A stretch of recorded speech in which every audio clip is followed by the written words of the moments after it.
Attention pro athletes. Want to secure your financial legacy and thrive off the field?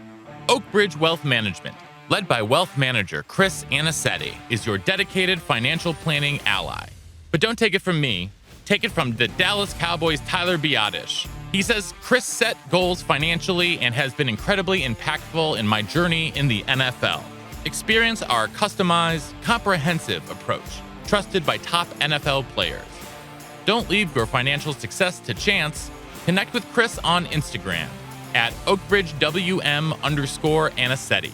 That's OakbridgeWM_ANICETE, and let Oakbridge Wealth Management guide you across the goal line.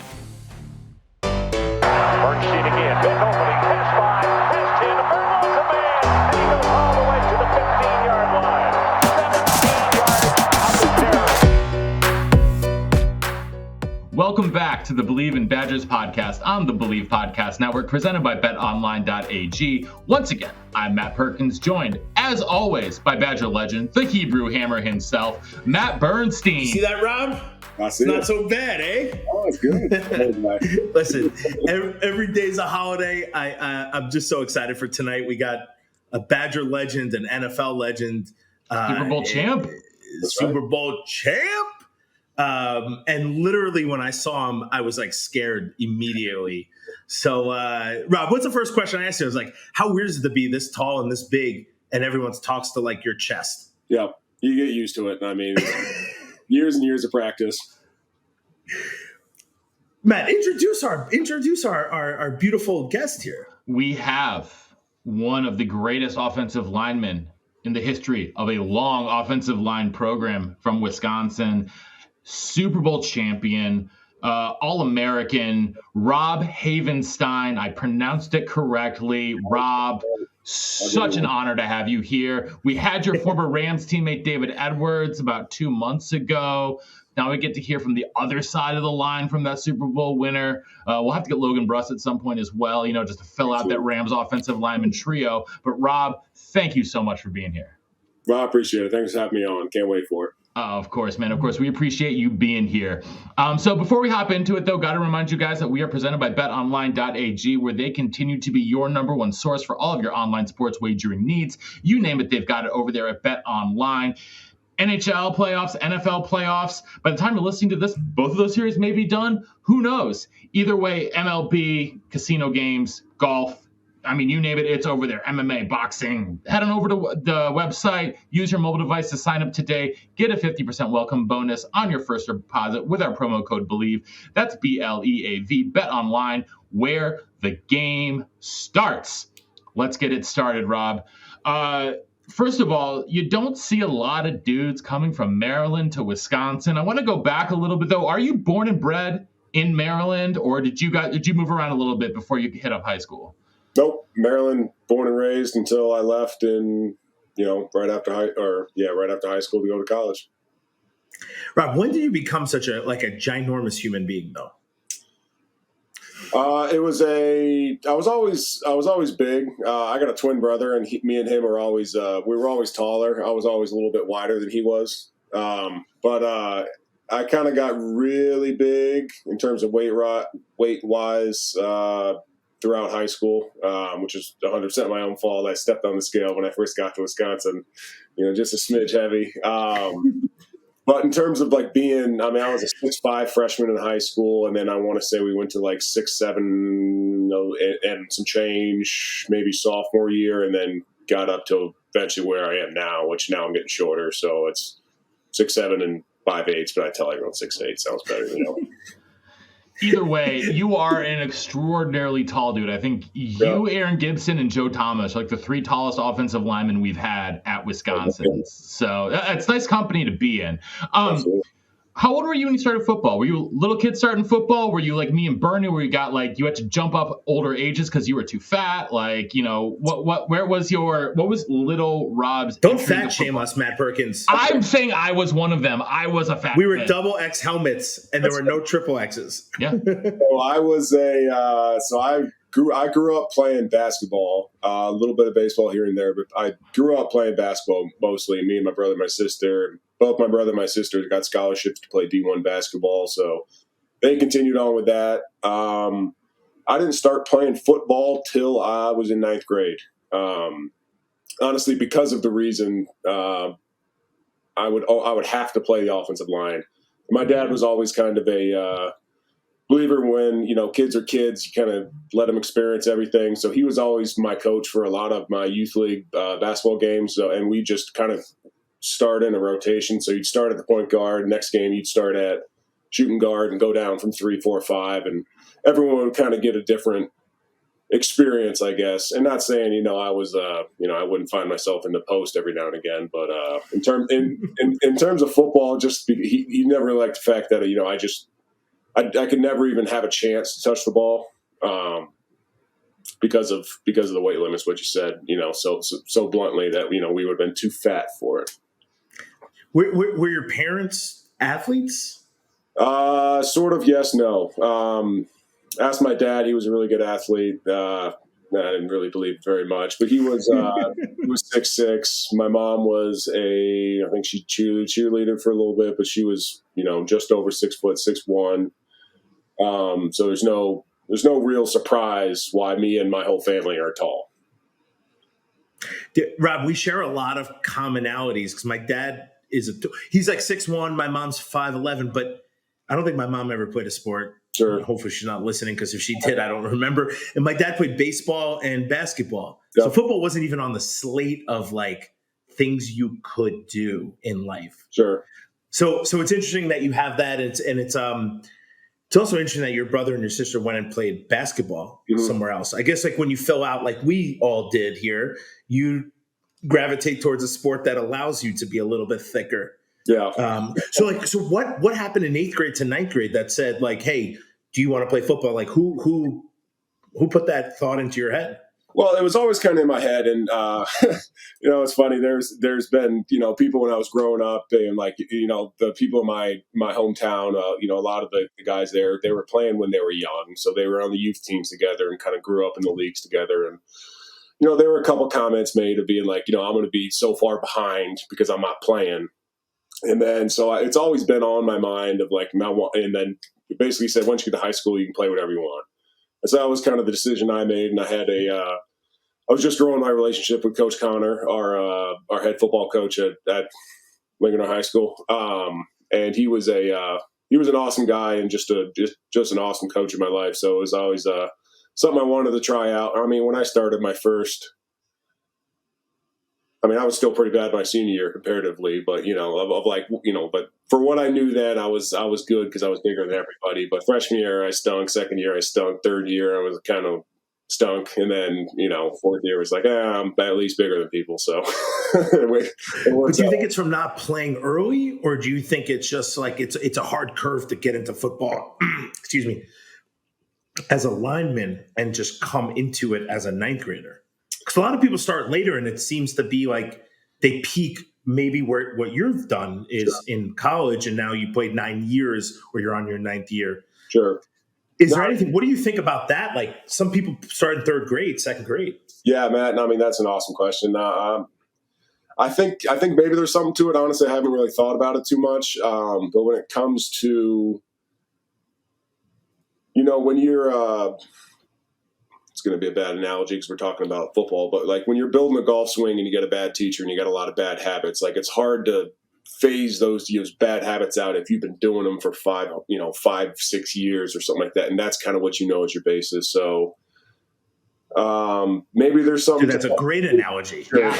That's a perfect analogy. Yeah, it makes complete sense. And it's honestly, it's in a way because football is growing as a sport, and it's techniques are constantly evolving. And so if you get taught, if you're lucky enough to get taught, good technique later on in life, like you can have your body's more developed, you have a better understanding about things. And granted, I started in 9th grade year, I didn't really know what was going on, but when I got to Wisconsin, I just almost kind of like a blank slate of, I know how to be coached, I guess. And that's one thing that, I mentioned Coach Connor before. He's he does an awesome job with, and, being able to kind of adapt to a new system, a new way of doing things, and not having a million bad habits. I just have 1,000. You know what I mean? Absolutely. So one question I want to ask you this: you have a twin brother. Yes. What was like? I assume you guys were very competitive with Yep. each other growing up. What was your relationship like with your brother growing up, and how did you guys push each other? Like you said, we were just kind of uber competitive about anything. I think honestly, the only reason I play golf now, I do like it, but is to, beat him the 1 or 2 times I could go back and actually play on a family vacation just to have those bragging rights for a while. He's still The 1 or 2 times I do play. I like it. Yeah. I love that sentence. Yeah. I play golf a lot, but it's with him because he's on the other side of the country and I'm out and I'm splitting time between LA and Wisconsin, so I don't get back much or as much as I'd like to. But we were always growing up, and we put up a court in our driveway, and then painted all the lines, and it was kind of sloped. So if you shot a 3 from the left corner, you had to take some off. Otherwise, you're going to airmail it down the. We lived on a big old hill too, so if you got a hard bounce right, it was that full sprint so the ball didn't go down the hill. Otherwise, you walk down there, depending on how tired you were, try to go find the keys to the tractor, so you didn't have to kill yourself trying to get back up into the Maryland heat. But it was pretty much whenever we were. Baseball, a lot of basketball. I kind of started lacrosse my 8th grade year, 7th grade year, 6th grade year, something like that. Just kind of picked out a book as it was kind of getting early and didn't want to play baseball anymore and said I want to play that. So we ended up getting into that, became competitive in everything we do. We were in the chess league together. I was really bad at that, though. I was really bad, so I kind of dumped that after a while. Wait, Rob, you're a big human being. If you haven't met Rob, he definitely commands a room when he walks in. Rob, when did that come? Like, when did you just form into this like massive human being? And I don't want to be rude. Like, you're not a fat dude. Like, you are just a massive. I appreciate it. Guy. And like when you walked in, I'm like, oh my goodness gracious, that is a dude. So like, when did that come, and how? I'm just so fascinated with like huge monsters of like human beings that somehow are not normal. Like I'm 6'1", 250. You can see I have no neck, but I'm pretty much still in like the normal like window of human beings. Dude, you're not. So like, when did that happen? Out of that. Well, we already kind of touched on the height, and I was kind of alluding to before. So I was my first weigh-in at Wisconsin, I was 380 pounds, and that was just built by. Oh yeah, I know, that's exactly what I thought. I literally turned around on the scale thinking somebody had a foot on it and like pressing it down because the local scale at my gym back home in Maryland it wasn't accurate past like 330. So it always read me at 330, 335. And I looked online, and I see Josh Oglesby 6'8", 340, Travis Frederick 325, Peter Kahns, Gabe Carini, John Moffitt, all those guys, and I'm like, I'm 335. I'm kind of in range, and I stepped on 380, and I was like, holy crap! So that was a little bit. That's why I never stepped on the scale there. Well, that was the problem. They made me do it. I know, and I said I won't do this. No, and they said you have to, and I said you don't. No one's forcing me to step on a scale here. Yeah. Like, you're not going to fight me for this. And then my coach was like, Bernie, it's a little out of line. Like, you should step on the scale. It's for health reasons. I'm like, it's not for health reasons. Like, you're going to yell at me if I am too fat. Well, and he's like, yeah, but I'm going to yell at you if you're not. So I'm like, well, you're just going to yell at me. So what does it matter? Yeah. So luckily for me, I did get on the scale, kind of have a little reality check. And then I got it with my head athletic trainer, who was the assistant trainer at the time, Brian Bott. Pulled me over after, I want to say, love him to death. And I want to say 3 workouts in, kind of pulled me after. And, for 380 or whatever the heck I was, I never did see 4 bills. There was a rumor going around that was 400, but I never did see it because I didn't get on the scale. So you can't prove it, Matt, all right? You can't prove it. 380's the tops. And so he grabs me after, and he's looking at me. He's like, hey, Rob, we think you're a good player. Otherwise, we wouldn't have recruited you. And I'm almost like, my first week of summer, right? And he's like, but you got to lose weight. I was like, yeah, I understand. I get it. So I've been on it's been 5 years in college and 9 years in the league. So I've been on a 14-year diet. So this has been over a whole bunch of years to even the absolutely trash can of a body it is now. But it's gotten better. As I've gotten older, it's been, kind of a slow decline to try and, honestly kind of get to a position where I can maintain this weight without doing anything weird. You know what I mean? Yeah, absolutely. Well, because also, like, just as an outsider, as someone who's been following like badger recruiting and all that kind of stuff, you were a bottom heavy 380 when you arrived. You always had you always seem to have a very sturdy lower half, and a lot of guys who are at that rate are just have big bellies, but you never had that big belly. Like, what was it? Maybe you did when you arrived. Maybe I didn't see that. I still got the belly.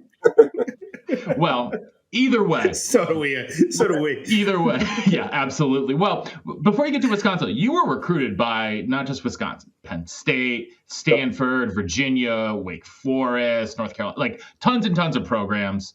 We ask everyone who comes, like, what made Wisconsin stand out and why Wisconsin when you have offers from top programs across the country? Sure. A couple different things. Honestly, I got a lot of really good advice from my father, from my coach. Like, nobody was pulling me in a direction, no matter what fans they were. If somebody was a Penn State fan, if they were important to my life, like my dad and my mom were, Coach Connor, who I've looked up to a lot, like, they always kind of said the same thing. They were like, we're not fans of any one program. We're just fans of Rob Havenstein. Obviously, my mom and dad would say son, but, it was, so that kind of really allowed me to kind of sit back and, really think about what I wanted in my college experience. Cause for me, this was a one and done. And I understand it's a little different here in the college football era, but in my mind, I wanted to go make a good decision. I had been to Penn State a couple of times, being it's in driving range, and, just the allure of that was awesome. Maryland was a little, I don't want to say a little too close from home, but I kind of wanted to get out and, just meet some different people, see some different things. I didn't want to do the same thing, geologically my whole life. And that's something I thought was cool. And one thing happened, Penn State sent me the wrong recruiting letter to another offensive tackle. And it's a great story. I don't even think they know about it, but it was, I'm not going to say the kid's name because it doesn't matter who the kid's name is, but it was like, hey, blah, blah, blah. And I'm kind of looking at it, it's like, oh, that's weird. Like, I got it delivered to my house, with my name on the front, but in the letter, it was dear, blah, blah, blah. Like, we really want you to come, blah, blah, blah. There's, if we don't get anyone in this class, but we get you, we'll rate it success. And this kid was an offensive tackle. And I was like, that's pretty telling. Yeah. Not that I did anything out of spite or vengeful. It was one of those things that kind of was put in the back of my mind for, banking, not interest, but, banking knowledge about kind of how I'm going to make my decision. But one of the biggest things is when I first actually went to Wisconsin, I went with my uncle who lives in Michigan, flew up there, hopped over, and I walked in the door of the old weight room back when there was no windows and, absolutely no hope, which I still love. There was, in the basement. Exactly. The basement. Yeah, that was the one that I used for 5 years of my entire life. No windows. My favorite weight room ever. There was just that whole thin red carpet on concrete. It was beautiful. Anyways, I'm getting sidetracked. No, you're not. Make me cry. No, you're not. No, you're not. When you do Russian twists on that carpet, you could hear the metal clank on the floor. You're not wrong there. But there's so I was waiting kind of in that little hallway, and some of the old linemen were in there getting a lift in, and one of the recruiting guys, hey, Bach, can you go? I didn't know about it at the time, but hey, can you go grab some of the guys, meet this recruit? And they came to the door, and it was the first time, and I've seen a program where I'm literally looking at people eye to eye. They're 6'6", 6'5", 6'8" was Josh. Josh always stands out to me. I mean, he's a huge dude, and he was very influential in my time there. But it was, it was kind of one of those things like, oh, I just kind of generally look like I fit in around here. You know what I mean? And then I went to a game.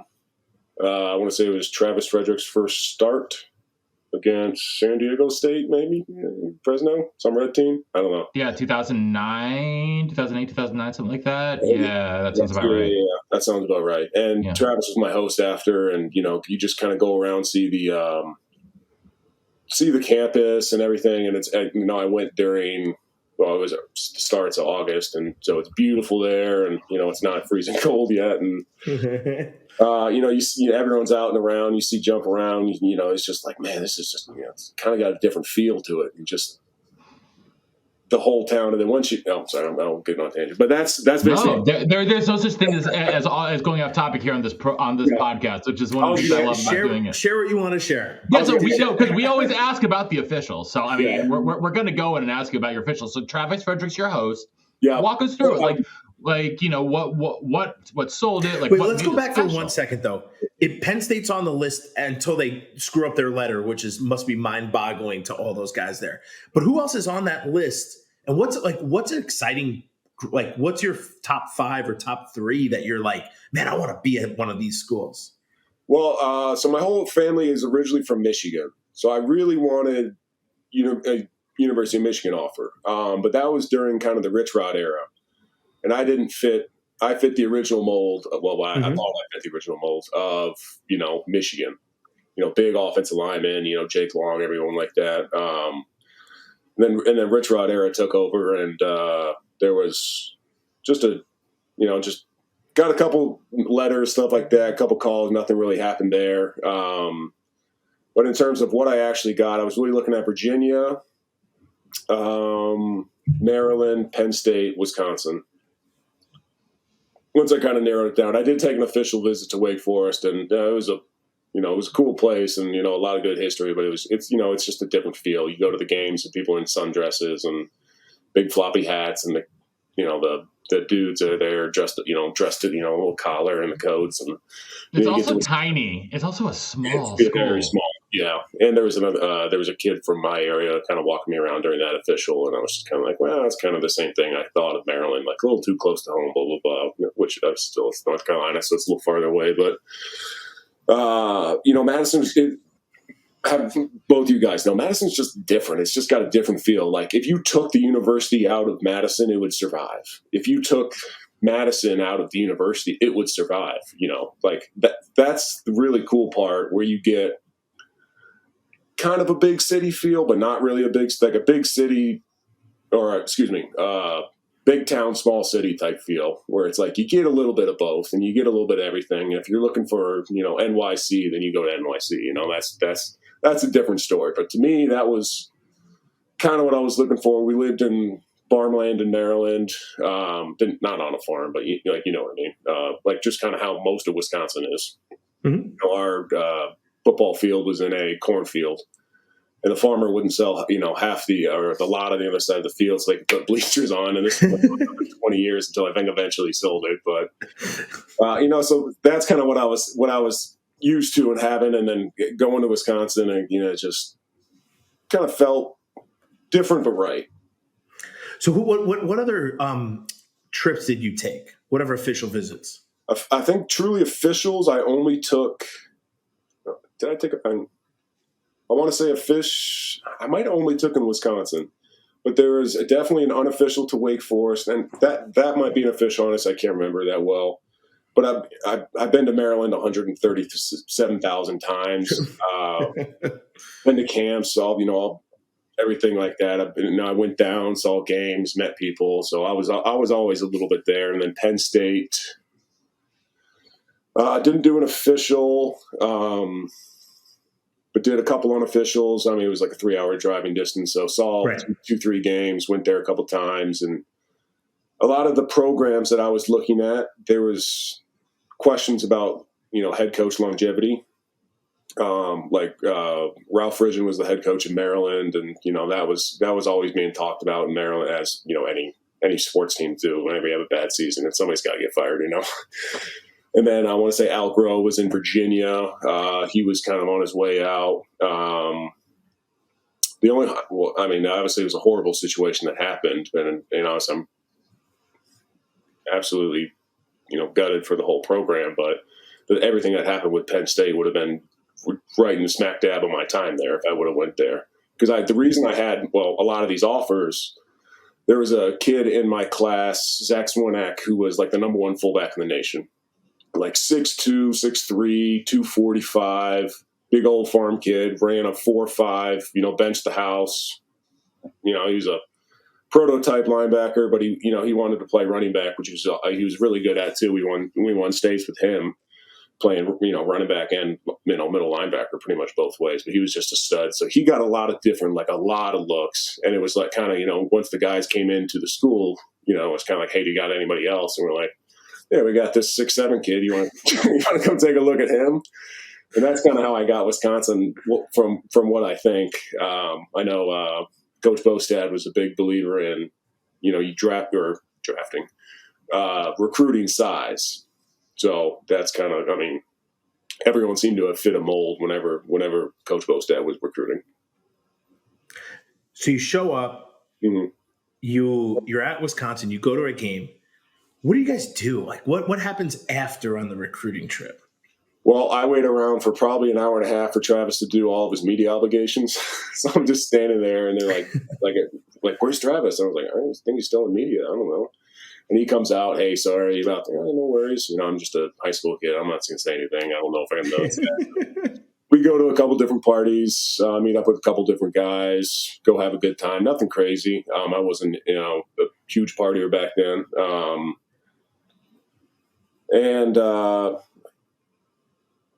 I don't think it didn't get too crazy. And then I know a couple of the guys that I was there with did, who was kind of funny, actually came to Wisconsin in my freshman class, because they were, saw them the next day flying out, and it was, one guy was sleeping in the middle of the airport, and his mom was all real upset. And so she was telling him how he went out and got a little bit too hydrated and missed the flight home. And I'm pretty glad I didn't do that, but.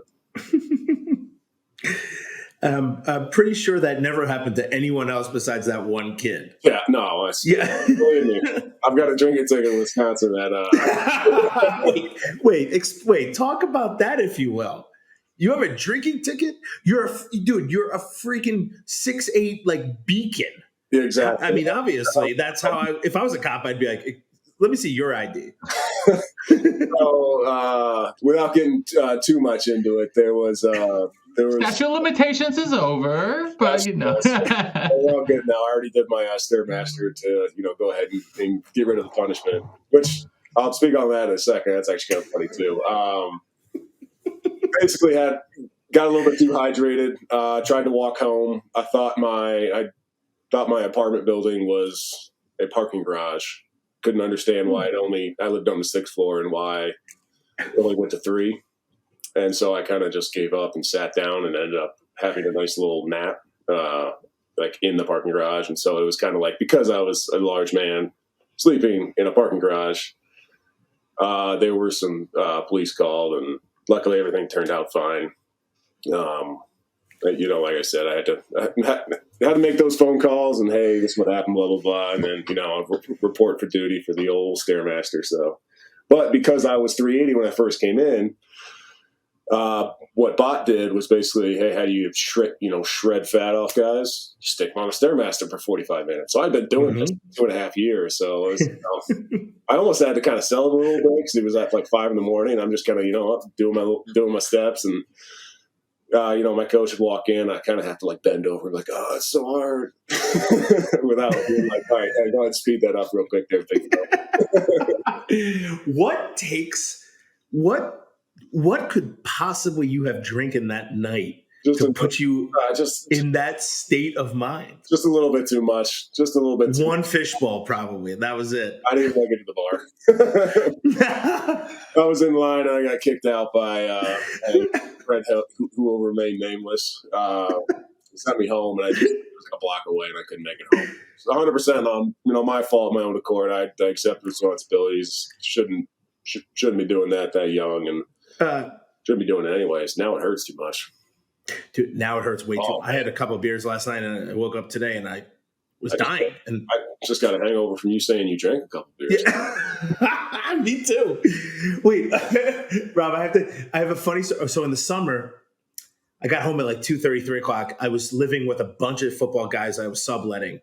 I must have lost my keys, and there was a little teeny backyard, and I just went back there and fell asleep. Woke up at 7 a.m, knocked on the door. I feel like everyone has these stories. I had friends visit. They fell asleep on the bus stop. Yep. like bench. You just happen to be 6'8". I happen to be taking a nap in the wrong spot. Yeah. You could have fell asleep in a field or somewhere else. It would have been fine. Bus stop would have been cool. I've had a couple buddies fall asleep on, they keep couches on their front porch.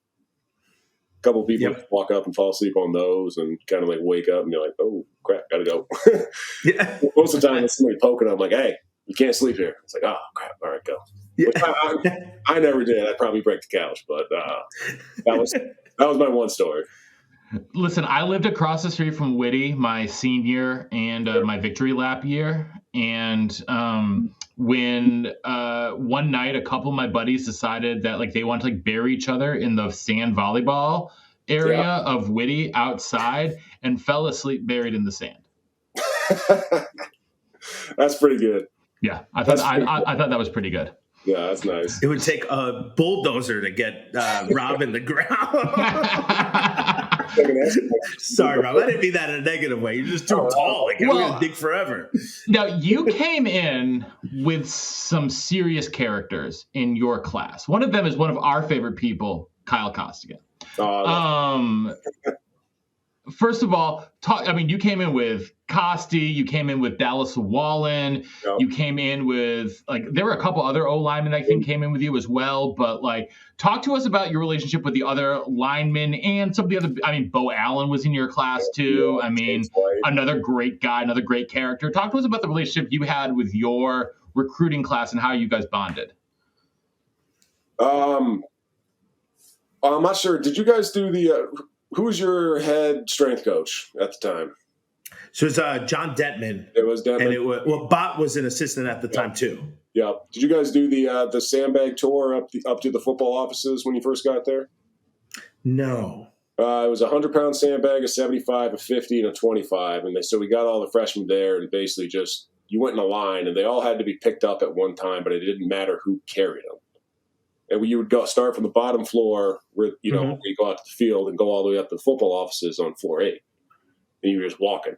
So we do a lap and we're like, for like one of the first things, they're like, all right, Herb's like, get in the elevator, go back down. I'm like, what? He's like, we're just going to do this until somebody stops.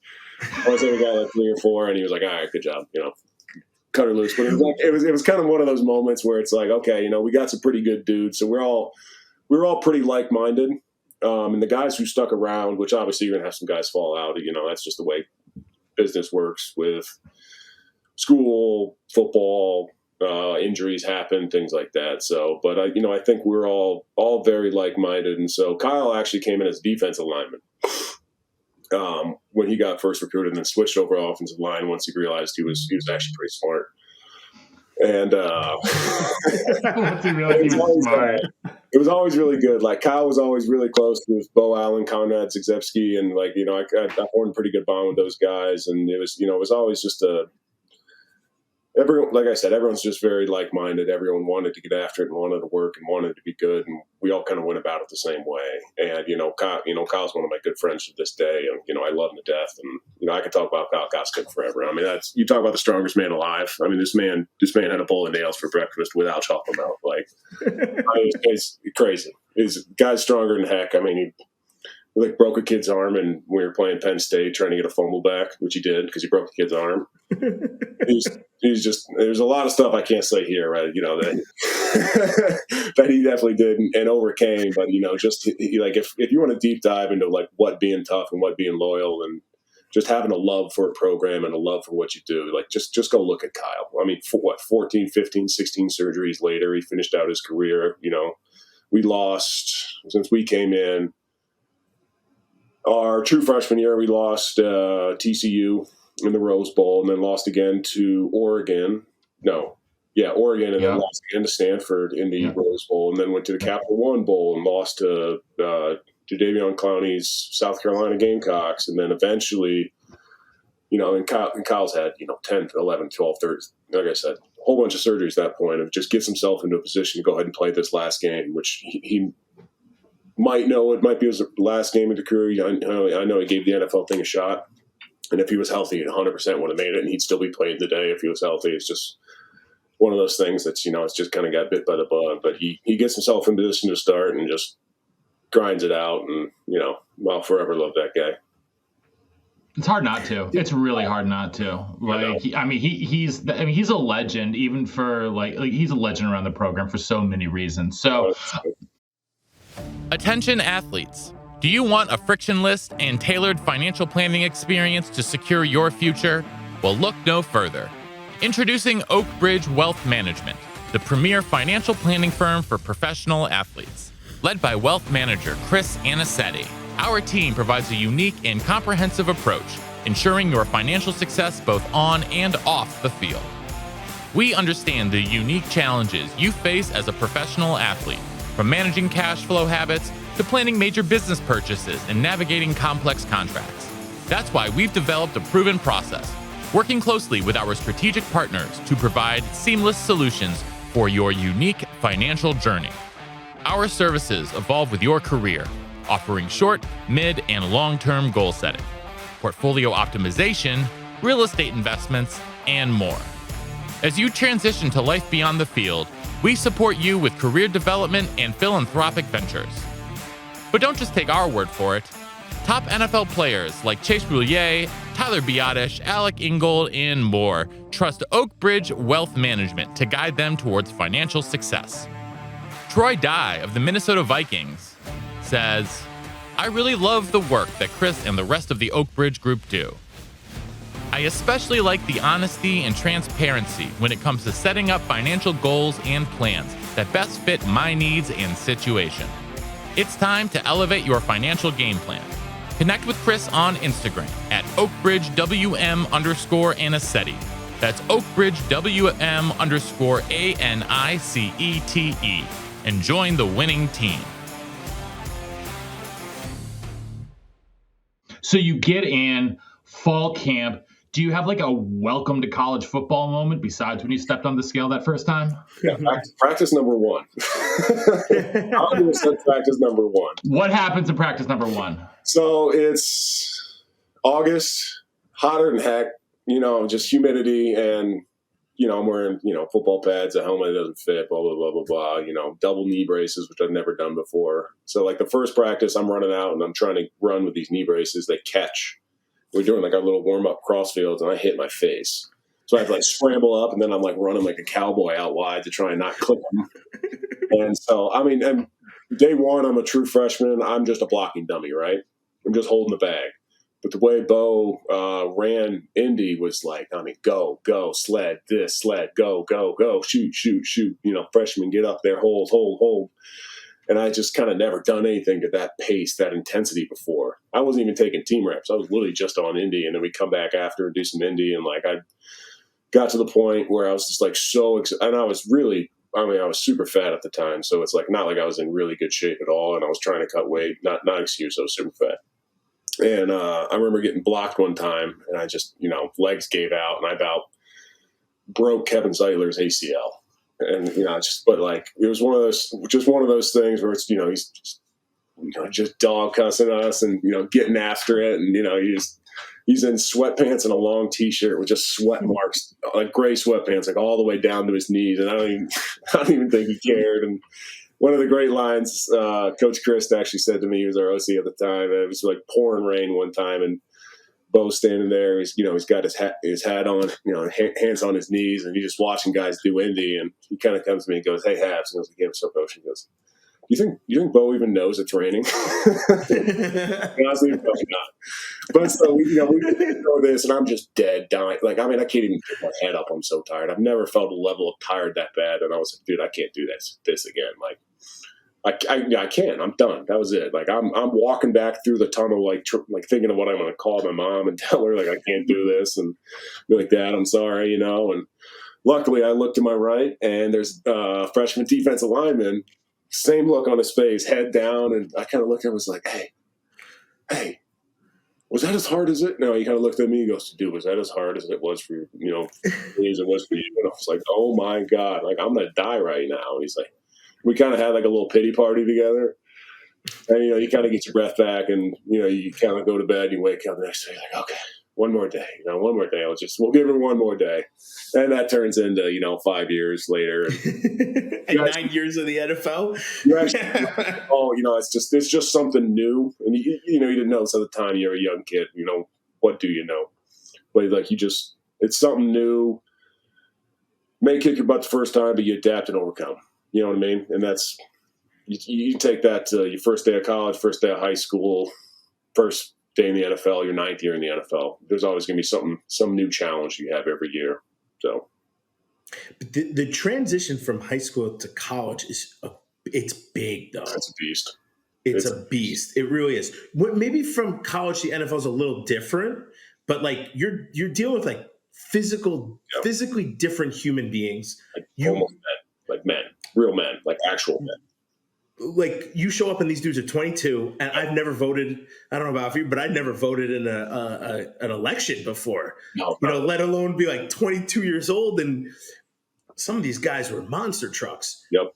What was it like that first year for you to say, hey, this is terrible. I hate it. Because I think we all go through those ups and downs, right? Like there's every day at camp, I was like, man, we should just get out of here. Like, what are we doing here? And then you push through because your boys are there. But like, what is it that for you specific, you're like, I can do this. I'm going to do it. There are guys like Bot, some people are going to help me. When do you get over that hurdle? And then when does it like click for you? I think it's different for everyone. I think kind of how we talked about earlier, like how I talked about the guys in my class, even more than that, like the guys in our offensive line room, like we had to be so bonded together because of honestly how hard Indy and practice was. Like practice was way harder than the games and how hard that was. And so that kind of drew everyone together. And me being a young guy with having such a good group of older guys, but like, when I got there, it was Gabe Carimi, John Moffitt, Bill Nagy. Like those were awesome guys who were seniors, and they took me around, showed me a lot of different things about what a 22-year-old can do. Not me obviously, but like take me around the bars and kind of just like show me things, and they were honestly really nice to me. John Moffitt was an awesome guy to me. He said kind of took me under his wing a little bit, and he was like, "Hey, if anyone gives you a problem, come find me." And I was like, "I will be sure to do that." Okay, so hold on. I got to interject.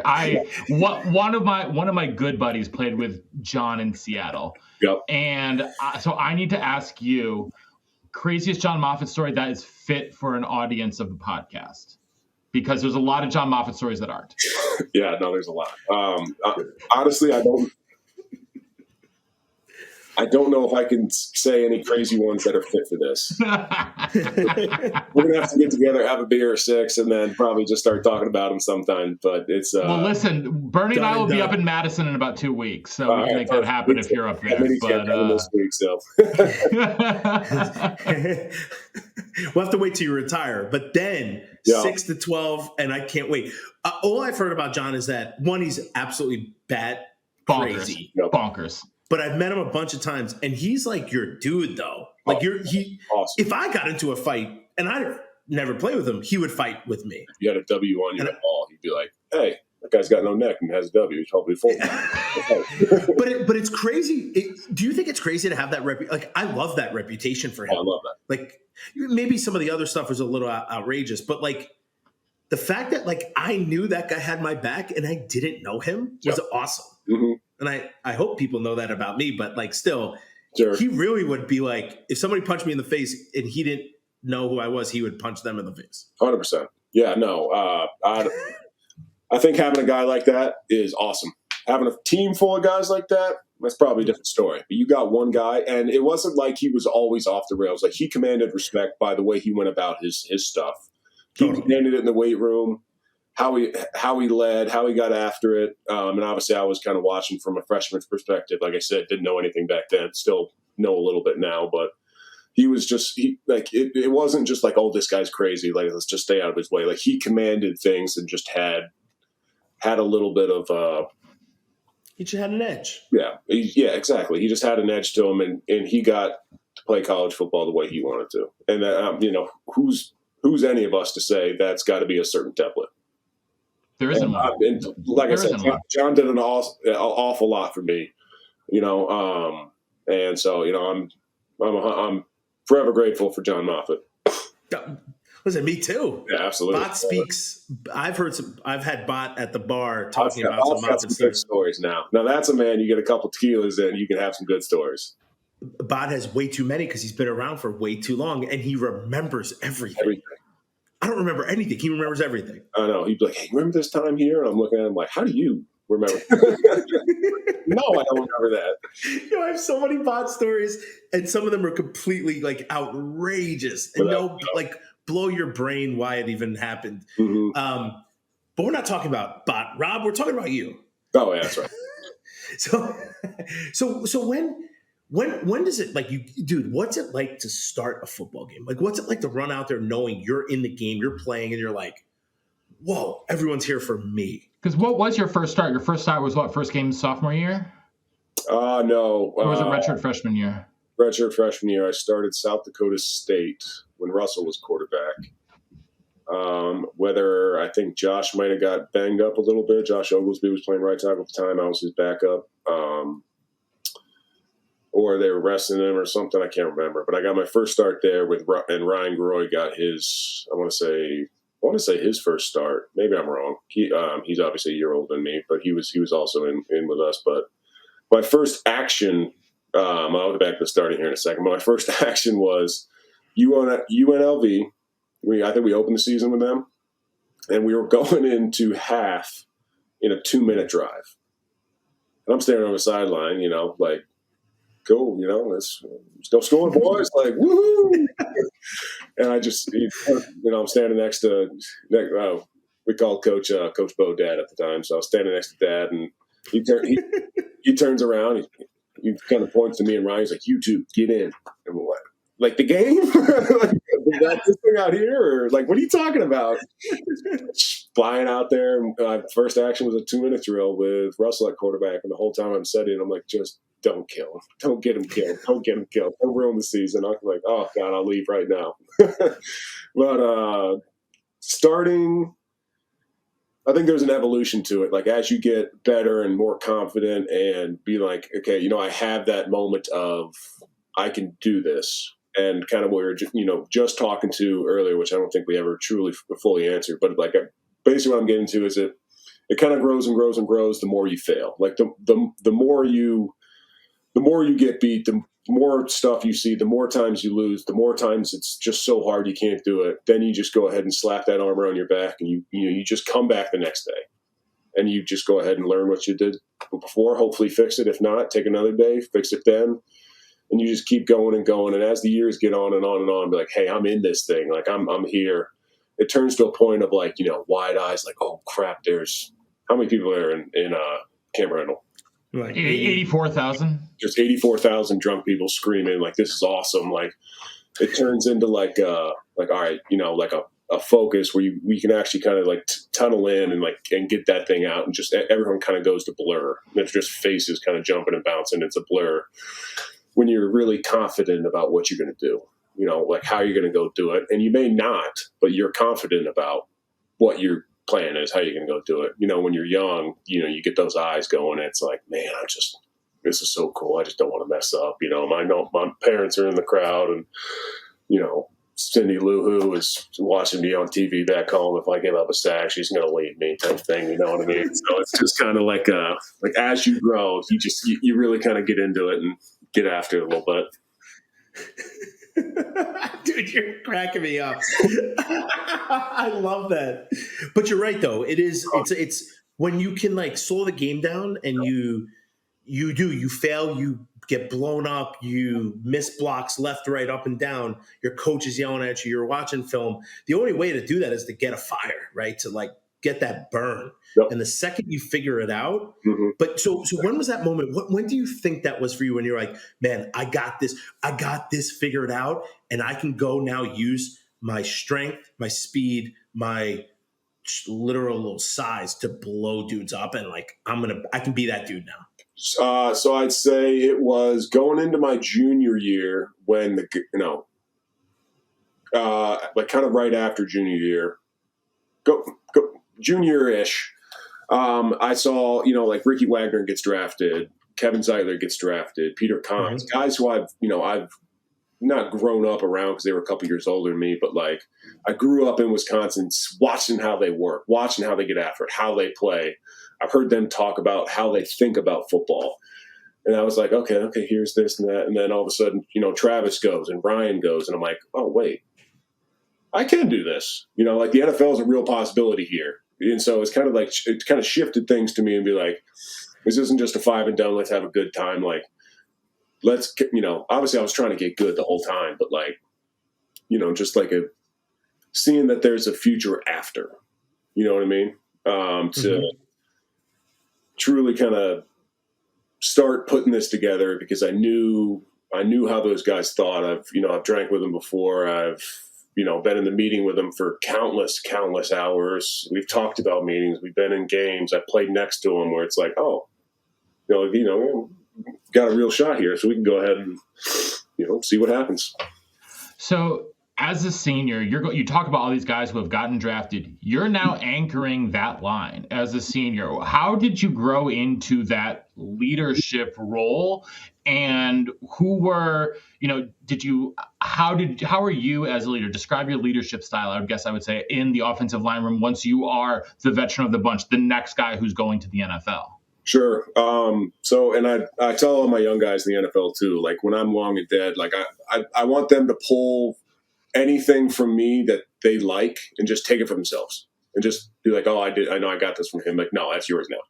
Like, cause that's what I did. And that's what I was kind of taught on. It's like, I saw a lot of different styles, a lot of people who had talked, but didn't back it up. A lot of people who backed it up and never talked. And then a little bit of both. And so it's kind of like, picking and choosing from, your favorite grocery store. Like you go in like, oh, I like this. I like that. Ooh, I tried that. Don't like that at all. Throw that out. But like but I had such good leaders before me. And so I've always liked to think, and this may be a little self-centered, but like, I'm kind of like I'm a blue collar worker. Like I'm not going to be the loudest rah-rah in the room. I don't have all the answers. I still get beat. Things happen. It's still football. It's still hard. But like the guys who I trusted and admired the most went out there and proved it every day.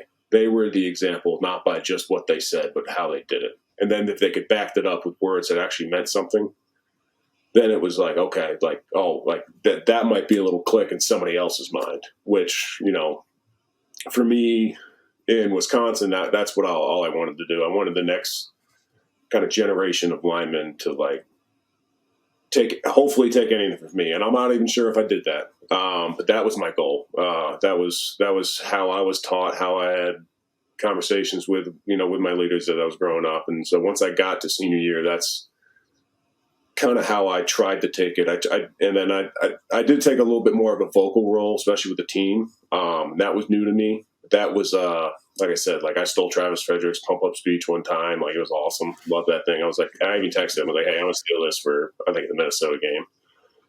And he was like, yeah, absolutely. I stole it from somebody else. And I was like, oh, great. And stuff like that. So it was, so that was an adjustment, but it was, honestly, it was a good learning experience because, how do you get good at leading? The same way you get good at football, you fail a whole bunch of times and be like, oh, I just said something there and I don't think I hit with anybody. So let's go ahead and, adjust the message, keep it simple, whatever it is. Maybe, take something back from what somebody told you, recycle that, bring it on. Like, because if it works for you, it might work for somebody else. And if, you're just trying to affect, if you're trying to affect as many people as possible. And hopefully a lot of it was in the offensive line room. That's awesome, man. I mean, it really is. It's that's so cool to hear. What's it like to play like during like I want to say like Wisconsin's golden era? Like, Sure. Like we were you almost like went into, it was like going into like I don't know, any type of boxing match, knowing that you were going to win every single time, and it was kind of awesome. What, as a fan, it was.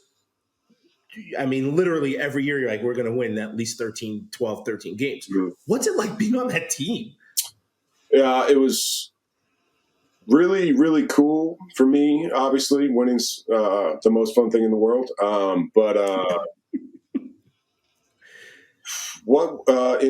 Say like 2008, you guys won the Outback Bowl against Miami, correct?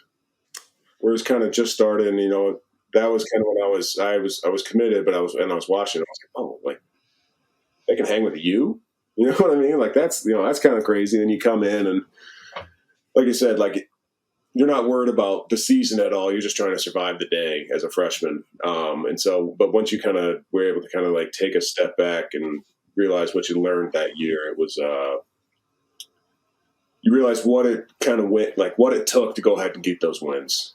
How far guys would go to push themselves in the weight room. Another great boss story. Sorry, there's TV just flipped up. There's nobody else in the house, and I heard noises. I said, "Hold on a second." I think the TV just flipped on. But I want to say during training camp, Bot had put up pictures of defensive ends that they were going to play this year, and slapped them in front of Gabe Karimi while he was max squatting. And I was, I'm sitting, he's like spitting on it, and Bot's throwing full 32-ounce Powerades on the wall and smashing it. And Travis is, this was in the new weight room, but Travis is hang cleaning 405, which is like not even a pause in there, and just things like that. Like, wow, these guys are one of the best in college football, and they are getting after it week after week, every week. Like it's just so you expected to win, but you knew you expected to win because of the work you'd put in. Unfortunately for us, until we, kind of ran up against like Ohio State, and then just, didn't go very well. Well, one game though that did go well that you were in was the 2012 Big Ten championship game where you guys hung 70 on Nebraska. Nebraska. That was a fun one. That was a fun one. What was it like? I gotta ask, what was it like to play in that game? Because that game, it felt like you guys could do no wrong. That was kind of the emergence of Melvin. Kind of bring him in, and we're running. That was the jet sweep galore in that game. It was that. It was here. It was James White. It was Monte at the time, correct? Mm-hmm. Yep. Three-headed monster. Just a absolute three-headed monster right there. And then, you're bringing Melvin Gordon in to run jet sweeps because you can't get him in the backfield. Like, man, problem to have. But it was just one of those things where you're just like, man, how truly special all three of those guys are. I mean, it's not like, we blocked everything perfect. I saw Monty one time, like put a guy in quicksand in the middle of a hole in power just because somebody missed a down block and just froze him real fast and cut off. And I was like, man, honestly, that was one of the coolest moves I've ever seen. And it was just, those guys were incredible. And it was, honestly, just an honor just to go ahead and, share the field with those absolute legends. James has had an awesome career. Monty's done what he's done. He's, in the ballot for the Hall of Fame? He's been named UW Hall of Fame for this year, I think. Okay, sure. All-time touchdown leaders when he graduated, like NCAA. Like, that's insane. That's insane. I had a hold on his last play that didn't get called. We can remember the penalties that we didn't get. I can remember a bunch of them. We always remember the negative stuff. But, and then you talk about Melvin, first round draft pick, what he's done, what he was able to do in Wisconsin in a couple of years, 408 running in 3 halves. Like, come on. That's dumb. It was honestly dumb that I got broke the next week, but whatever. Yeah, that was. But you guys put up 70 points with 10 passing attempts. That's never going to happen again. That's never. I'm sorry. That's high school. That is high school. That was the coolest thing because that was almost kind of reliving the little glory days of when I was a freshman. We were watching the boys go, and I didn't travel because I was a freshman, but they went to Michigan. They didn't call a pass play in the second half. Mm-hmm. And it was just like, man, like that's just like that was everything that the room was preaching and getting, this and that. And it was just like, that shouldn't happen. You shouldn't be able to win a game on that. Against Michigan? Like college? Yeah. Right. And they just went in there and just imposed a will. And most of the time it starts slow and then just, the old Stoneberger's credo of, that one more hit, and it's just like, man, that was cool. So to only have 10 in Nebraska was like, that was pretty cool. It's fantastic. I know we're at time, but can we steal you for another 10 more minutes? No one's here, so you got me. Oh, okay. Okay, perfect. So what's it like to be? You're having this astonishing career. You're playing with some of the best players to ever step on that field, you included. what's it like to get drafted? And then, dude, you're going into your 9th year. Like, this is your profession, is football. I was thinking about this today when I was thinking of questions for you, but like, how cool is that? That's honestly really cool. And it doesn't seem surreal. I mean, it seems surreal, to kind of almost think about, because you're like, you say 9 years, and like, man, that went fast. And then you're like, you get in the season, and you're like, man, this is going slow. Then the season ends, and you're like, man, that went fast. And then off season happens, and you blink, and that's over with. That always goes fast. I never go slow. But it's been a really good time up to this point, and it's just, we drafted to St. Louis, and I didn't think I was going to go in the second round. I was playing euchre, a card game, with my family during when I got the call. That's my game. I love euchre. One of my all-time favorite card games. I don't know how you can't not love euchre. It's the best. Great. It's simply the best. Yeah, my wife doesn't really. She doesn't play enough to truly understand the rules, so I think that's why she doesn't get there too much. But I'll go ahead and lean into her. She'll like it again. But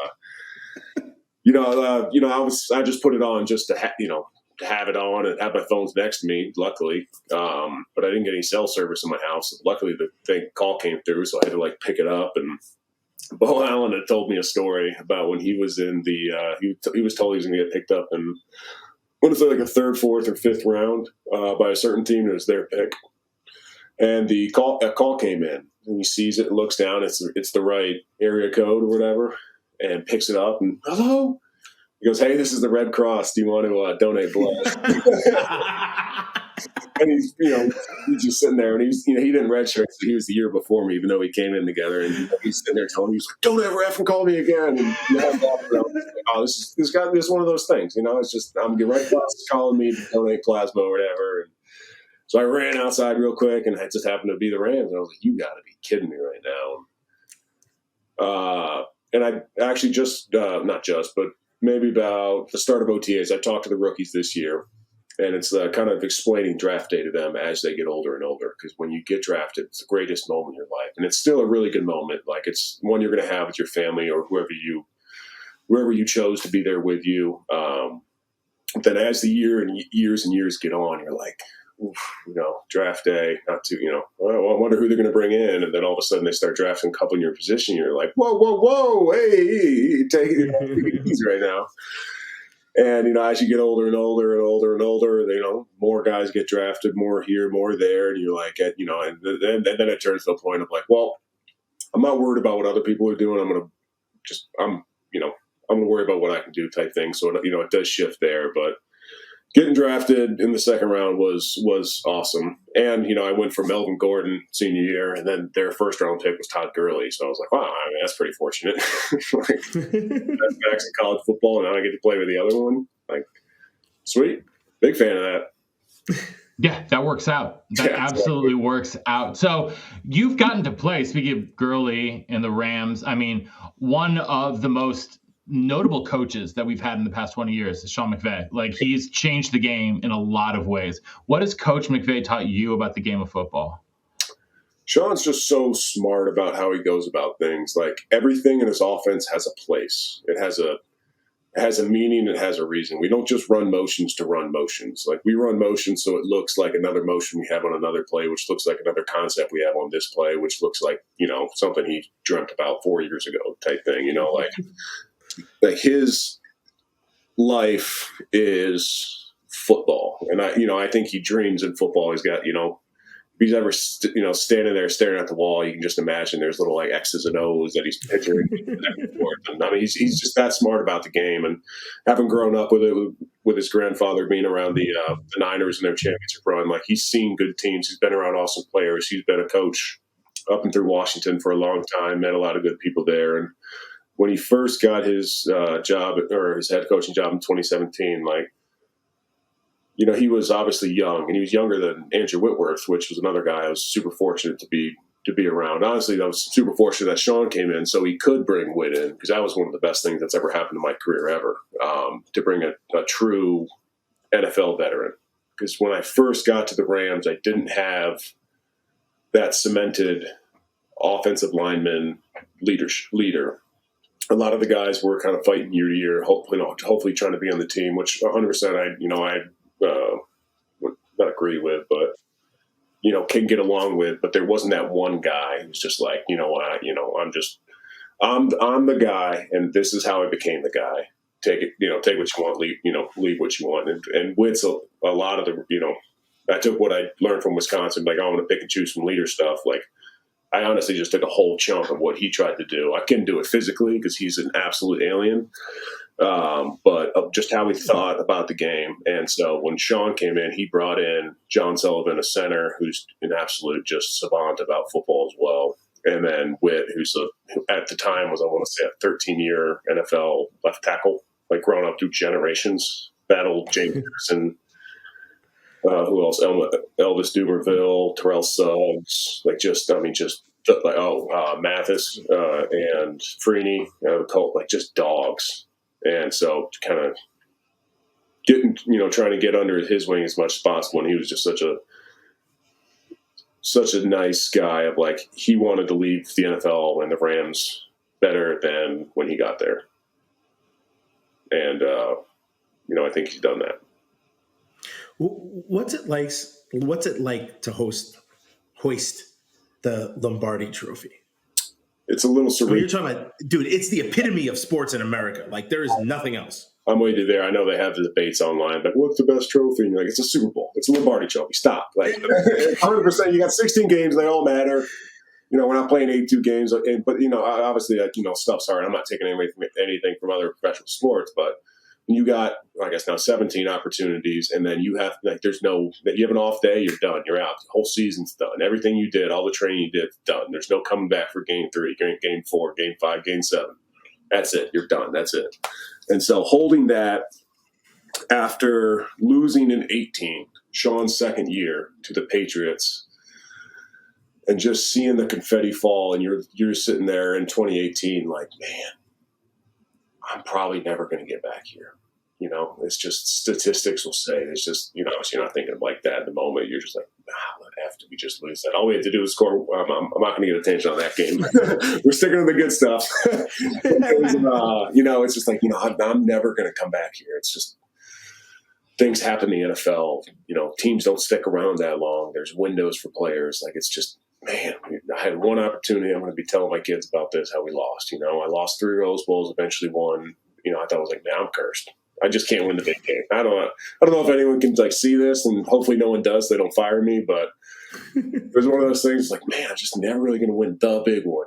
Like obviously we're very happy to win the Outback Bowl my senior year, and that was one of the better moments of my college career because 0-4 in bowl games and finally get one done. But to go in 18 into a Super Bowl, I'm like, man, you just lost. But then when you finally start kind of getting back on that track and things happen, and all of a sudden you kind of find yourself in the position back there and you're at the game. Like that same loss and failure that we talked about earlier about slapping that armor on. Like when we got to the Super Bowl in 2021, it was, you talk about a different feeling about I didn't see anything.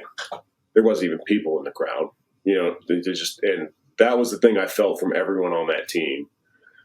Because most of the core guys had been there through Sean's whole thing.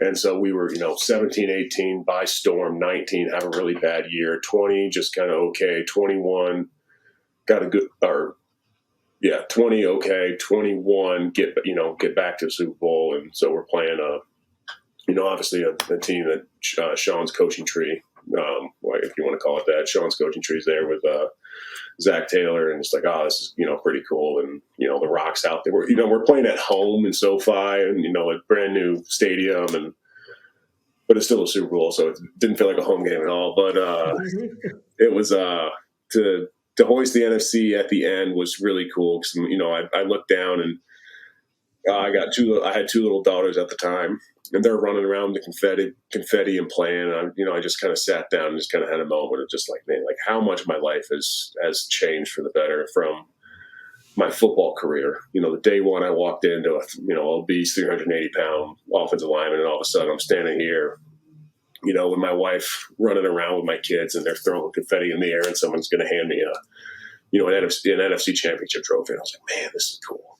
This is just really cool. And I know how we went about the week in 2018. So that was just another bit of armor that I could take to other guys on the team who maybe weren't there and be like, listen, this is what we have to do to win. And this is how you got to think about it. And you don't know because you don't know, and that's not your fault, but I do know. So, and Whit knows, and listen to this man. And we locked in and eventually just got it done. I'm getting the chills, and I wasn't even there. I know. Although the other day, so I got this on my mind, so I got to bring it up anyways. And so we're down in the red zone, trying to go for the go-ahead score, and they ended up bringing I want to say double safety in the A gaps, but they got to it late. I think we jumped the ball or something. So they came from depth, but Matthew's staff does such a good job of seeing the safeties, where he knew we were going to be hot because we were taken elsewhere, but they got to it real late, and so we were actually able to fall. Like once the DNs dropped, we were able to fall back inside, and we weren't hot. So when my guy dropped, I went to go take the defensive tackle who started looping out, and I thought Matthew still behind me, but Matthew knew that, hey, if these guys hit on the run, I'm hot, so he breaks the pocket. And so I got my guy here, and all of a sudden, I just kind of feel him start tugging. I was like, "Where are you going?" I tried to let go as late because I had such a good grip. I was like, I don't want to waste this. Like, this play's over for me, and this guy's going this way, and throw the hands up, blah blah blah. I get a hold, and Matthew throws an absolute laser to Cooper in the end zone, and he ended up just getting a pretty good shot to the face, actually. And we got a helmet-to-helmet penalty that negated mine. But it was just one of those things that Sean had brought up in another team meeting, and I was like, out of all the plays in that Super Bowl, that's the one you got to bring it up. I was like, come on, man. But he was making a point to the team. And so it's just one of those things. But it's like as soon as the play popped up and I saw the formation and everything, I was like, no. He's not going to play it. He can't play that one. Don't play the hole. Play the other one. Play the 20 good ones, not this one. Yeah, exactly. Play the no-look pass again, please. Out of all of them, that's every time I see that. Still, it's the coolest thing ever. We did it at OTAs, and you kind of miss it. Then all of a sudden, you're slowing it down, looking at your technique on film, and as you look up, you realize his helmet's this way, he's throwing darts that way, and you're like, oh, he did it again. That's still one of the most incredible football plays I've seen in my entire life. You talk about a guy who was in position to make that play, Von Bell. I mean, he was locked. I mean, if he doesn't do that, if he stares him down, pick, game over. Yeah, I truly believe that. But Matthew's just that's another guy, like you said, so one of the best football players to share the field with. It's just having him as a quarterback, and just the stuff he can do, and his ultimate. He's just such an ultimate competitor. Where it's just it's awesome to have this guy on your team. And Cooper Kupp, my God, you want to talk about another dude? Absolute dude. But hold on, Matt Perkins is going to ask you a bunch of questions about all the guys you played with, sure. Which I love. I have to, but Rob, I saw you in LA. I just want to bring it back to the Badgers for 1 second. Sure. I saw you in LA a month ago, let's say. Yep. And it was for an NIL for the Badgers, so name, image, likeness kind of fundraiser. Yep. It was actually beautiful. It was very cool. Very nice. You met Coach Fickle for the first time, I think? Yes. Yeah, so did I. What's your overall thoughts about him and from what your experience was that night? Well, I saw he was kind of making the media tour, and so a couple days after that we met him, and he took a photo with James White. And James's caption on Instagram was like, the Badgers are in good hands. And I was like, man, that's just such a good way to put that. Like, screw you, James, for always having the right answer. But, but 100%, I think, there was a lot of people who were, a little bit surprised by the hire. We thought maybe, obviously he was going to go a different way. Then when Fickle's name came into it, I was like, well, obviously I've played against him. I've seen what he's done in Cincinnati. I didn't know him personally, but I was like, oh, that sounds like a pretty good hire. And then I met him and heard him speak. And there's a lot of head coaches who, which I think this is a kind of a dying out breed, but there's a lot of head coaches that come or that have that kind of figurehead speech, or the way they talk to you. It's like, hey, I'm not really here I don't really contribute much to offense and defense type stuff. but I'm just in the position because I'm the head coach, and that is furthest thing from the truth at all. When you hear Coach Fickle speak, like, this dude is dialed into the landscape of college football. Honestly, when he was talking about, his, I won't bring up what he said in the meeting, but, Bernie, obviously, when he talked about, what he was thinking about, getting out to Wisconsin, like when he was making the decision whether, to pursue or not. It honestly sounded, not being self-centered, but honestly sounded a lot how I went about my college recruiting trip that I just, told you all, like, or my college recruiting decision. And it was just like, oh, this, that's kind of like-minded, this kind of like-minded. And then when you talk to him, shook his hand and look him in the eye, you realize he was actually looking back. He's not looking through you or above you or anything like that. He was looking at you. And that was just kind of one of those things. Like, okay, well, he commands a room. He's got this. He's got that. Obviously, he knows what he's talking about when he started getting on tangents about football. And you're like, I almost kind of want to, shave the beard, trim the hair up a little bit. And like, I think I got a couple years left. To be honest with you. It's just the guy you want to go play for, and that's something that.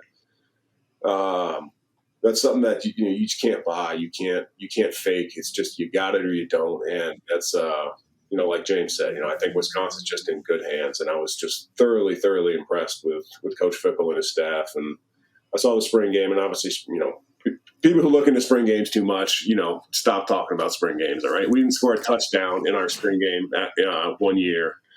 And I think we went to the Rose Bowl. I was told. That year is a perfect year for this example. Also, they had 13 practices to install an all entirely new offense. Yeah, it's not. It just doesn't make. Rob, you've been around a ton of different play. Like, you can't do that. It's not going to happen. It could have been 13 years, and they had kind of the similar spring. Right. I like, what? Don't care at all. Not even a little bit. Don't care. Just from everything I watched and on Instagram and, kind of talk with certain people, there was just, there's a good vibe, a good energy, guys getting after it and kind of, exploring different ways to get better. I think what's exciting about Coach Fickle is, one, yes, he commands a room in a way that you don't see normally, even leaders do. Like, he's a guy people gravitate towards. But what I'm excited about is just the tenacity of that staff to go and get dudes. Well, Matt Perkins, you can give us the best because you do that. You do the rundown all these, but they have 6 commits in June. It's nuts. Like, they're getting linemen, they're getting guys, they're getting dudes to come play at Wisconsin, and that, at least they would always get a couple guys, and then get a bunch of guys kind of like in the middle tier to say we'll mold them. But now they're getting guys who are like 3, 4, 5, 4 stars. It's pretty impressive. Sure. No, 100%. When it comes down to the recruiting aspect of it, like, I don't want to call it a sales pitch, but having a, good sales guy who, like, truly believes in the product. And, I think once people actually get to Wisconsin, like we were talking, like, it's something special about the university. And then all of a sudden you throw on the fact of the history of, the history of the program, and then you got, what Coach Fickle's been able to do in previous places, and kind of the way the offense is going to go in the future. But, sticking to, obviously Wisconsin roots, but, just evolving with the way, things are going. And it's going to be fun to see, man. I'm really excited. It's been fun, though, having a bunch of Wisconsin offensive line like Dave and Logan come in, because I get to ask him how many, every now and again, I'll just, randomly yell out the weight room as loud as I can to another guy standing next to him, like, hey, can you ask me how many times I lost to Minnesota? I'm like, just ask me. He's standing next to Logan and be like, how many times you lose to Minnesota? I was like, none. Our head strength coach is from Purdue, so I do the same thing with him. Be like, hey, look, how many times I lose to Purdue? None? Okay, cool. Fine. Thanks. You're going to talk that smack and, have a little bit of fun and everything. Yeah, but see, you can do that. Yeah. Don't ask me those questions, please. Oh, that's so perfect. That's so perfect. Okay, so I'm going to end here with just one. I usually ask a bunch of rapid fire questions, but I'm only going to ask one tonight because the entire gambit, the entire reason that Bernie and I do this together was because, God, a couple of years ago now, almost 2+ years ago now, 2-ish years ago now, I did a series of posts about greatest Badgers of the 21st century. And Bernie was, for my money, the greatest fullback of the 20th century. Alec Ingalls still a little bit mad about that. Sorry, Alec. It's my list. I get to do what I want. But my offensive line was, from left to right, Joe Thomas, Kevin Zeitler, Travis Frederick, Dan Benning, and yourself. Oh, really? Yes. Oh, I appreciate that. Thank you. And so I have visual confirmation that I posted this on what day was this? I have the confirmation. July 24th to 2021. So this isn't me being some Johnny come lately. This is me being the truth. I've got it right here, right? This is my all 21st century team. Wow. All right. Rob, give me your all Badger, all time, all 21st century, whatever, starting offensive line. Well, obviously you got to go Joe. That's a lock in no matter what. If you don't have it, honestly, you should be like, kidnapped, assassinated, buried out back. Like, it's got to happen. Thomas, Travis Frederick. Yeah, I'll go Kevin Zeitler. I wouldn't put myself in. I'd go Ricky Wagner. Ooh, okay. Okay. Rick's a good call. I'd have to have a little bit more history on a couple other guys. I'm a little shaky. So we're missing a guard. All we need is a guard now. John was a consensus All-American, and I played with him, so I'd like to say John. Am I missing? I wasn't around with Dan. You played with Dan, right? Right, Bern? Dan Benning, yeah, he was a beast. Yeah. He was a bad dude, man. We had some dudes who were just, to me, like, just guys you would want at the college club with you if somebody was like, let me push this guy. Especially anywhere, but especially Dan Benning, Donovan Raiola. His brother played for Detroit a long time. I've heard a lot of stories about that too with Steph. He's a special human being. I'll leave it there. And then John Klingsky was like a silent, just beast in the interior. And then you had Joe Thomas, who was like, every time you went to the left, you're like, he just will do that. And your blocking scheme was you doing what your assignment was. It wasn't reading anything. Going to the right was a little different. But you know what? If you go real deep back, you might put McIntosh on the line. You might put Casey Raback on the line as a center. Gibby. I mean, the problem with Wisconsin is it's impossible to do this. Yeah, it's impossible. Because Rob, imagine this. Matt Perkins, who is like one of these most learned human beings with Badger football, put you on that. So that's what when I reached out to him, I was like, man, thank you. Like, I can name a bunch of guys I think are better than me. And Matt Perkins is like, nah, we're going to keep you. I know. Well, also, so that's a little bit selfish because Bernie's Penn State game turned me from like a fan into an obsessive. So, that was my first night game at Camp Randall. That was my first night game at Camp Randall. So, that was a special experience for me. So I appreciate that. Thank you for letting me go down memory lane for that. I'm going to go John Moffitt / Cal Koskinen just because I got to. Yes. There's so many dudes who are All-Americans who, it's amazing. I mean, the guy's so tough, he can drink chocolate milk without a bendy straw. Like, that's how tough he is. Like, it's crazy. Amazing. Guy's tough as nails. It's incredible. I love it. Well, Rob, we cannot thank you enough for spending so much time with us here today. This has been an absolute pleasure. Hope to see you up in Madison very soon.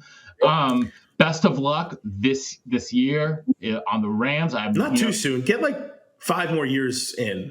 That's right. I just said this year. He's got a bunch of years ahead of him. I'm just saying for this season because we'll have him back again next year. We can talk about it more. If Matt Perkins and I are at the bar with you, you understand that there's at least 12 cold ones coming your way. I love it. Maybe more. We won't leave you in a 12's the first round, Bern. I promise. We'll get you back wherever you got to go. I think with the wife and kids, if I ever did that, I'd probably just go ahead and stay there. Listen, I know. But Alvarez is probably one of the most scary dudes. Bod, JD, Herbs. But my wife, she is really scary if I do something wrong. Yeah, my wife's 5'2". I'm still scared of her. Dude, my wife's like 4'10" if she thinks if she's standing on like a ledge. And believe me, I am the most whipped human being. I'm okay with it though. That's all right. It's fine. It's totally fine. It's totally fine. So, listen. Well, we can't thank you guys enough for tuning in today to the Believe in Badger podcast on the Believe Podcast Network, presented by BetOnline.ag and our friends over at Oakbridge Wealth Management. So, until next time, it's Matt Bernstein, Rob Havenstein. I can't believe I pronounced it correctly again. So long, and see you next time on the Believe in Badger Football Podcast, and on Wisconsin.